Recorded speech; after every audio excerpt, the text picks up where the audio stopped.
सास बहू का झगड़ा। अनामिका की सास पुष्पा अपनी बहू को कुछ खास पसंद नहीं करती थी और इसीलिए दोनों सास बहू में आए दिन झगड़ा होता रहता था। सास बहू के झगड़े के चक्कर में अनामिका के पति मोहित की जिंदगी मुश्किल में पड़ गई थी। बेचारा बार बार माँ और बीवी के झगड़े को सुलझाता ही रहता था, लेकिन दोनों समझने का नाम नहीं लेती थी। वैसे तो सब कुछ ठीक ठाक चल रहा था, लेकिन एक दिन अनामिका और पुष्पा के अंदर जोरदार झगड़ा हुआ और बात कुछ इस तरह थी। बहू, मैंने तुम्हें कल अपनी एक साड़ी धोने के लिए दी थी। हाँ मम्मी जी, वो साड़ी धोकर मैंने आपकी अलमारी में रख दी है। उसी की बात कर रही हूँ मैं। जरा देख तो, इस साड़ी को देखकर किसी भी तरह से लगता है ये धुली हुई है। अरे मम्मी जी, मैंने आपकी साड़ी वॉशिंग मशीन में अच्छे से धोकर सुखाकर आपकी अलमारी में तह बनाकर रखी थी। आपके तो नखरे खत्म ही नहीं होते। अरे कैसे बात कर रही है मुझसे? मेरे नखरे? अरे मोहित, जरा ये देख तो, ये साड़ी धुली हुई लग रही है क्या? अरे मम्मी, जब अनामिका कह रही है कि उसने साड़ी धोई थी तो मान लो ना। हर बात पर झगड़ा करना जरूरी है क्या? क्या है ना मोहित, तुम्हारी माँ को तो मेरे हर काम में नुस्ख निकालने की आदत पड़ गई है। जब तक दो चार खरी खोटी सुना नहीं लेती ना, इनका दिन नहीं निकलता। अरे चुप कर, बहू होकर मुझे जवाब देती हो। एक तो गंदे कपड़े उठाकर अलमारी में रख दिए, ऊपर से कैंची की तरह कचर कचर बोली जा रही हो। अरे मम्मी जी, आपको समझ में नहीं आता क्या? मैंने साड़ी धो कर रखी थी। तो फिर इतनी गंदी क्यों लग रही है? अब मुझे क्या पता मम्मी जी, आप इस पर इस तरह तेल और घी की चिकनाई के दाग लगाकर लाएंगी तो ये मेरी जिम्मेदारी थोड़ी ना है। अरे तो हाथ से धोना चाहिए था ना। मैं आपकी बहू हूँ, नौकरानी नहीं जो एक कपड़ा रगड़ रगड़ कर हाथ से धो दूंगी। आपको पहननी है तो पहनिए, नहीं तो रख दीजिए। तुझे तो मैं अच्छी तरह बताऊंगी, मुझे जवाब देती है। एक दिन सुबह के वक्त, अरे अनामिका, मेरी व्हाइट शर्ट कहाँ है? आज ऑफिस में बहुत बड़ा प्रेजेंटेशन है और मुझे वो व्हाइट शर्ट पहन कर जाना है। मुझे पता है, आपने मुझे 2 दिन पहले ही बता दिया था और आपकी शर्ट मैंने धोकर अच्छी तरह आयरन करके अलमारी में लगा दी है। जाइए वहाँ से ले लीजिए। अनामिका, ये तुमने क्या किया? ये देखो, शर्ट पर लिपस्टिक का दाग लगा हुआ है और ये तो एक जगह से जल भी गई है। नहीं नहीं मोहित, ऐसा नहीं हो सकता। मैंने तो तुम्हारी शर्ट ठीक से इस्त्री करके अलमारी में लगाई थी। तो फिर ये जल कैसे गई? अपने आप अलमारी में लटके लटके थोड़ी ना जल जाएगी। पर मोहित, मुझे अच्छी तरह याद है। देखो, अपनी गलती को छुपाने की कोशिश मत करो। और अगर शर्ट जल भी गई थी तो तुम्हें पहले बताना चाहिए था ना। मैं नई शर्ट लेकर आ जाता। अब ऐन वक्त पर शर्ट कहाँ से लेकर आऊं? मेरा इतना इम्पोर्टेंट प्रेजेंटेशन था, सब खराब हो जाएगा। अरे बेटा, क्यों परेशान होता है? ये देख, मैंने तेरे लिए पहले से ही एक नई व्हाइट शर्ट ला कर रखी है।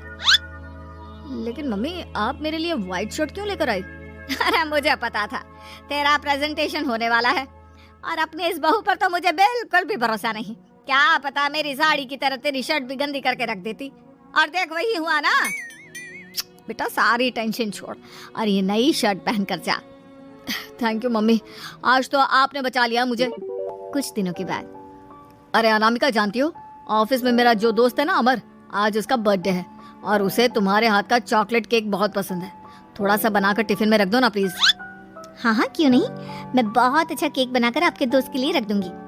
तुम्हारे हाथ का खाना खाकर तो वैसे ही मेरे ऑफिस के सारे लोग इतनी तारीफ करते हैं, क्या बताऊं। आप प्लीज एक अच्छा सा केक और बना दो, मेरी तो ऑफिस में शान बढ़ जाएगी। अनामिका केक बनाने के लिए रख देती है। पुष्पा चुपचाप जाकर उस पर ढेर सारा नमक डाल देती है। देख अमर, तेरी भाभी ने तेरे लिए चॉकलेट केक बनाकर भेजा है, तुझे बहुत पसंद है ना? यार, तू बहुत किस्मत वाला है। भाभी इतना अच्छा खाना बनाती है और साथ में केक भी। वैसे भाभी को थैंक यू बोलना। थैंक यू बाद में, पहले तो ये केक खा कर देख। बहुत मेहनत से बनाया है अनामिका ने। अरे यार, इस केक में तो बहुत सारा नमक है। लगता है भाभी ने शक्कर की जगह खूब सारा नमक डाल दिया है। अरे मोहित, तू तो अपनी बीवी की कुकिंग की बहुत तारीफ करता फिरता है। जरा पूछना अपनी बीवी से, केक में नमक कब से डलने लग गया? क्या यार, तुझे भी मेरा ही जन्मदिन मिला था बिगाड़ने के लिए? केक नहीं लाना था तो मत लाता। कम से कम मुझे इस तरह नमक वाला केक तो नहीं खिलाता।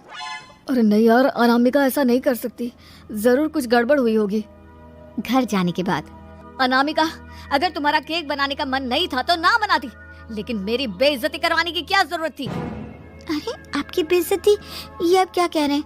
मैंने तो सुबह आपको इतने अच्छे तरीके से केक बना कर दिया था हाँ, लेकिन उसमें इतना सारा नमक डाल दिया था कि आज ऑफिस में मेरा अच्छा खासा मजाक बना है। मेरे सारे दोस्त हंस रहे थे मुझ पर। अरे बेटा, मैंने तो तुझे पहले ही समझाने की कोशिश की थी। एक नंबर की गैर जिम्मेदार है ये लड़की, कोई काम ठीक से नहीं करती। उस दिन भी गंदी साड़ी रख दी थी मेरी अलमारी में और झूठ बोल रही थी। कुछ दिनों के बाद, अनामिका देखो, मैंने अपना लैपटॉप चार्जिंग पर लगाया है, उसे अच्छी तरह चार्ज होने देना। मेरी एक अर्जेंट मीटिंग है, प्लीज बीच में से हटाना मत। हाँ हाँ ठीक है, मैं नहीं हटाऊंगी। पुष्पा चुपचाप से जाकर चार्जिंग का बटन बंद कर देती है। थोड़ी देर बाद, अरे ये लैपटॉप चार्ज क्यों नहीं हुआ?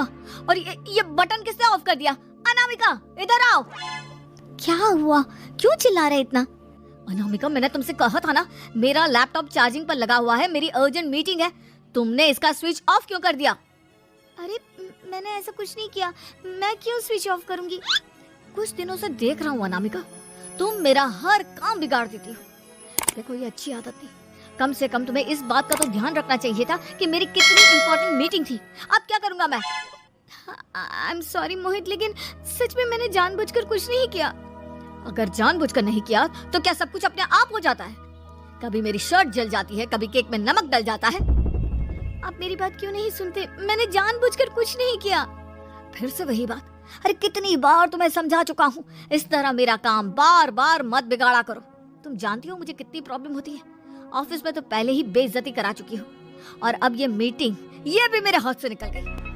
अनामिका की समझ में कुछ नहीं आता कि आखिर उसके साथ ये सब क्या हो रहा था और क्यों हो रहा था। फिर कुछ दिनों के बाद मोहित अपने ऑफिस से कुछ फाइल लेकर घर आता है। अनामिका, ये कुछ फाइलें हैं, इन्हें संभाल कर रख दो। और प्लीज इस बार ध्यान से, कोई गड़बड़ी नहीं होनी चाहिए। नहीं मोहित, कोई गड़बड़ी नहीं होगी।